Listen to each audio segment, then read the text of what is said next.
Okay, I'm very excited to have on the Goldstein on Gelt Show my good friend Shannon McLay, who I actually know pretty well from joining me several times as a panelist on the Money Tree podcast. But today she's joining us on the Goldstein on Gelt Show. She's busily working out in the financial gym. Shannon, how are you doing today? I'm doing fantastic, Doug. Thank you for having me. Yeah. Listen, I wasn't actually kidding everyone about a financial gym. Is that like weights I hear going on in the background? Yes. We're not working out our bodies. We're working out our balance sheets. Ooh, nice. What does that really mean, though? Are there running machines and stuff in the gym? No, but we do have exercise ball seats that you can sit in while you're working on your budget. That's about the extent to the workout. Most of the working out here that we do around money actually typically involves some drinking. We have a complimentary beverage bar for our members, which has anything from pressed juice to beer and wine, because Doug, working with people as in a financial planning capacity, sometimes it gets a little emotional. Sometimes it gets a little depressing when the numbers aren't working out for you. So, every now and then you need to just have a glass of wine and put your big girl panties on, big boy panties on, and deal with your money situation. So. Mm-hmm. I also think that that's sort of a good model, not that you should be drinking and driving your money, but is that it should be something you do in a relaxed atmosphere. Because I find so many people, when I talk to them, it's so tense. I'll get a couple that comes into my office and we'll talk about planning, and you can just see like their blood pressure rising, and I'm getting ready with, those electroshock things in case one of them has a heart attack. So good for you. It is very I like the model. It is very tense. And people ask me, what is it like in a financial gym? Because we get what a fitness gym is like. And I said, a physical fitness gym is designed to make you uncomfortable. You're meant to put your body in a very uncomfortable positions, and you get sweaty and gross and stuff like that. At a financial gym, we want you to feel comfortable. We want you to feel relaxed and at ease. Our training rooms, as we call them, our conference rooms, are meant to feel like your dining room table, your kitchen table where you might work on your money. But we want you to feel comfortable and relaxed, because that's really the only way you can deal with your money situations. Like you said, Doug, it's very stressful. People come in here, even couples or individuals who are doing good, don't feel like they're doing good, or they don't know. And so we want you to feel relaxed, comfortable, whatever it takes to get you there, and really work on what it is that's keeping you from where you want to go financially. Okay, so step number one is being comfortable, which I really do think is important, and trying to go in with a relaxed attitude. Mm-hmm. But is financially fit the way you look at it? Is it, a lot of people think it just means being frugal and cutting more coupons and spending less. Is that what it means to be financially fit? Being financially fit, just like being physically fit, looks different for everybody. And that's, I think, a big problem we have with financial goals, is that you'll look at the Joneses or someone next to you, look what they have, or look what they're doing, or I'm going to do this. And they lose sight of their own journey. And financial fitness is the ability to live the life you want to live and achieve the goals you want to live without stress. And that is different for everybody, just like achieving physical fitness is different for everyone. I used to weigh over 200 pounds after I had my son. I'm 5'5". I was over 200 pounds, and I was definitely not physically fit. And I've lost 50 pounds on Weight Watchers, and I've gotten myself physically in shape, but I'm never going to be a size 2.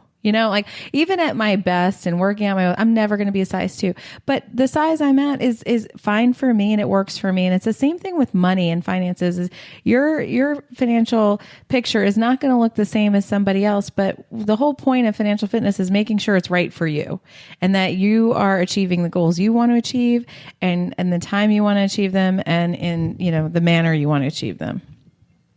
Nice. I think it's real important that people should definitely focus more on what they need rather than on trying to fit some model. I'll tell you, it's one of the things that bugs me a lot is people just call me and say, all right, so Doug, what asset allocation do you recommend I should have? I know. What do you think? And I'm like, I really need to understand how much money I have, what's your tolerance for risk, are you getting inheritances? Are you marrying money? And there's so many different factors that it's not just one size fits all, which quite frankly often bugs me a lot. Maybe you see this too, is when people think, oh, I saw a great ad, that says buy index funds. I just want to buy index funds. And I buy index funds all the time for people, but it doesn't mean that it's meant for everyone, Oh, yeah. Oh, I heard I should open an account at Vanguard. I'm like, okay, everybody's opening an account at Vanguard. It's like everyone's doing it. Like the lemming effect. And, I don't have, we're platform agnostic at the financial gym. So, if you want to open your account at Vanguard, great. Fidelity, great. You want to bank at Chase, Citibank, bank wherever you want to do your stuff wherever you want to do it, but do it for the reasons you want to do it. Sometimes I have clients who have, maybe they have their 401k, they're already at Fidelity, and we're talking about opening a brokerage account. So I'm like, why don't you just open it at Fidelity? Why are you going to have accounts all over the place because somebody told you Vanguard was cool? Right. Yeah, it's funny. Someone said to me the other day, they said, oh, I'm going to open, I forget which company, I'm going to open it because they give you a free debit card. And, a lot of places charge. So I said, really? And they said, yeah, all I have to do is if I deposit $100,000 there, I'll get it for free. Ooh. I said, really? What a deal. Free. What a deal. Yeah. Only $100,000 for a debit card. That's a bargain. And it's free. No charge. We're talking with Shannon McLay from the Financial Gym. Also, you've probably heard her podcasts. She's been talking to us a little bit about some of the basic facts that people have to know and why she uses the metaphor of a gym in helping people get financially fit. I know, Shannon, that one of the kind of the space that you're in a lot is the millennial space. A lot of people who are no longer of that age, like me, feel that the millennials just have no clue and that and frankly, they're not terribly responsible. Nothing against millennials who are listening. But A, do they not have a clue? And B, are they responsible? Yeah, what's interesting? I know there's a lot of haters out there for the millennial generation and for different reasons. It's a large group of people. But what I found is I started my career as a financial advisor at Merrill Lynch, my advisory career. And I worked predominantly with late Gen Xers and baby boomers because that's where more of the wealth was. And it was frustrating for me when I would tell a baby boomer what to do and how they needed to manage their lifestyle so that they could retire when they wanted to retire and do all of that. And they almost 100% of the times never listened to me. And with my millennial clients, what's really fascinating, when I established this business 3 years ago, I assumed that their parents would pay for them to have a gym membership, a financial gym membership. I just assumed their parents are going to do it so their parents can stop paying their bills and all this stuff. And the fascinating thing for me is 3 years have passed and it's almost 98% of my millennial clients actually signed up for themselves and they pay for it themselves. And when they come to me, when we do the work and I tell them what to do, they actually do it. What's funny is they won't listen to their parents, but they'll listen to me. I had one. If they pay you, right? That helps. Well, I think that helps. They're bought in literally and figuratively. But I remember one time telling one of my clients she needed to go on an envelope system. She was really not mindful about her spending. And she's like, yeah, my mom told me that too. And, but it's like, she didn't listen to her mom, but she listened to me and they actually listened to me better than my baby boomer clients did. And I feel like they get better results.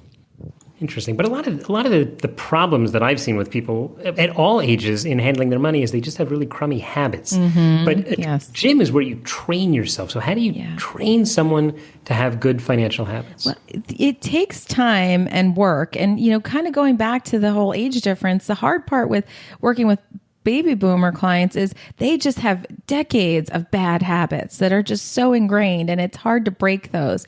And what's great about working with somebody in their 20s and 30s is that the bad habits, the bad money habits haven't really been around that long. They start to develop once you have your first job and they go from there. And so the great thing about the clients we're working with is we're breaking the habits kind of before they form. So we're giving them different tools and exercises and financial goals that will help them break their habits. And like what habits would you say? Or what's the number one worst habit that you see people have? The absolute number one worst habit is not being mindful with your money and just not even knowing, What does that mean? When you use credit and debit cards, there's actually a lot of studies that show that actually when you swipe your card, you literally shut your brain off. So every time you swipe your card, you're just not even thinking about what you're doing. And it plays out in your money. So every time my clients will go out for the weekend, and if they are using their credit or debit cards, they'll spend, let's just say $200, $300 and not even think about it. As long as the money's in the account, it's okay. And one of the exercises they'll get is to switch to a cash diet. I always say that cash is the ultimate teacher of financial health. If you ever want to learn how to be better with money, switch to the cash diet. That is because once it's gone, it is gone. And when it gets lower, you'll start making different, better decisions. And so I had one client recently, she had a real big problem with using the debit card, and she thought she was being responsible because she wasn't using her credit card. But meanwhile, she's had less money in her bank account. So she had the challenge to go out, and she gave herself $100, and that was part of her budget. She had saved all week for it, and that was the cash she had left over. So she had $100 to go out for the night in New York City. And I get a text from her at 11 o'clock at night. She's like, I'm waiting for the bus in heels. So that was like the beginning of the night.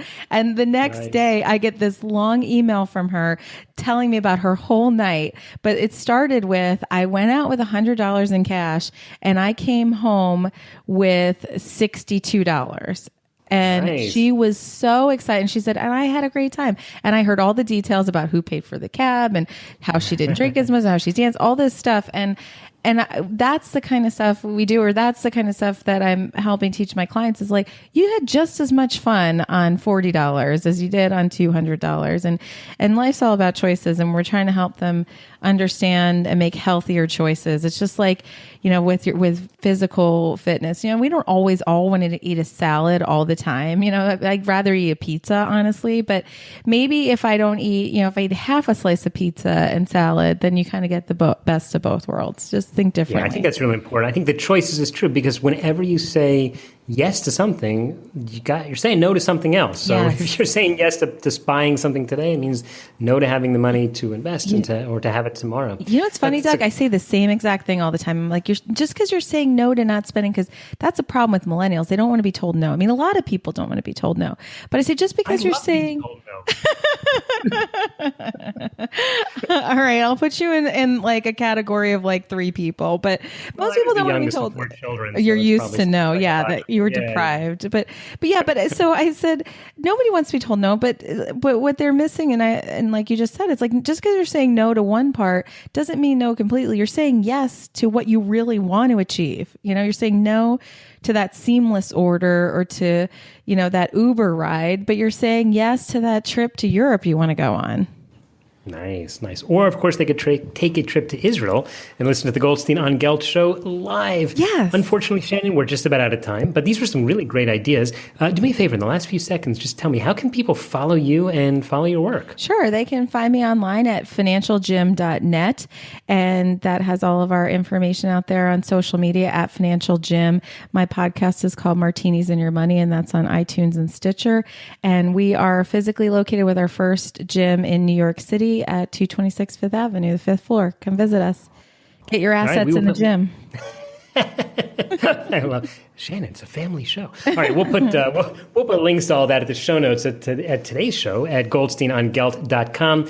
Shannon McLay from the Financial Gym. Thanks so much for your time. Thanks for having me. You've been listening to the Goldstein on Gelt Show with money maven Doug Goldstein. Doug's weekly radio show is heard around the world, but if you miss it, you can download the podcast at www.goldsteinongelt.com. The Goldstein on Gelt Show gives you up-to-date financial ideas so you can get on the path to financial freedom. If you'd like your questions answered on the air or off, send Doug an email to doug@profile-financial.com. It's your money for your future, so join Doug every week to build your wealth on the Goldstein on Gelt Show.